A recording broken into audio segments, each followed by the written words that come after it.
Praise the Lord. Psalm 52. ঈশ্বৰৰ বিচাৰ আৰু অনুগ্ৰহ। হে পৰাক্ৰমী মানুহ, তোমাৰ অপকৰ্মৰ বিষয়ে তুমি কিয় গৰ্ব কৰিছা? ঈশ্বৰৰ বিশ্বস্ততা চিৰস্থায়ী। তুমি আনক ধ্বংস কৰিবলৈ কুকল্পনা কৰা। তোমাৰ জিভা চোকা খুৰৰ নিচিনা। তুমি সদায় মিছা কথা সাজা।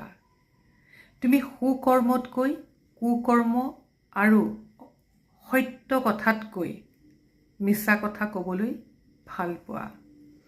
হে মিছলীয়া, তুমি তোমাৰ মুখৰ কথাৰ দ্বাৰাই মানুহক দুখ দিবলৈ ভাল পোৱা। এই হেতুকে ঈশ্বৰেও তোমাক চিৰকাললৈ বিনষ্ট কৰিব। তেওঁ তোমাক ধৰি তোমাৰ ঘৰৰ পৰা টানি উলিয়াব। তেওঁ তোমাক জীৱিতবিলাকৰ ৰাজ্যৰ পৰা নাইকিয়া কৰিব। ধাৰ্মিকবিলাকে তাকে দেখি ভয় খাব। তেতিয়া তেওঁলোকে তোমাক হাঁহিব আৰু ক'ব, চোৱা, এই মানুহজনে নিৰাপত্তাৰ কাৰণে ঈশ্বৰত ভৰসা কৰা নাছিল, কিন্তু নিজৰ প্ৰচুৰ ধন সম্পত্তিত নিৰ্ভৰ কৰিছিল আৰু নিজৰ অপৰাধৰ বলত বলৱন্ত হ'ব বিচাৰিছিল। কিন্তু মই হ'লে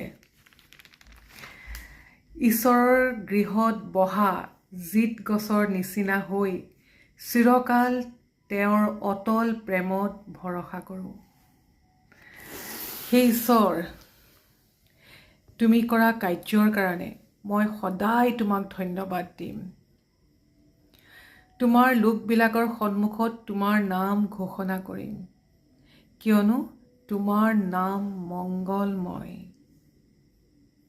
Thank you, Jesus. Thank you, Holy Spirit of God. Thank you. Amen.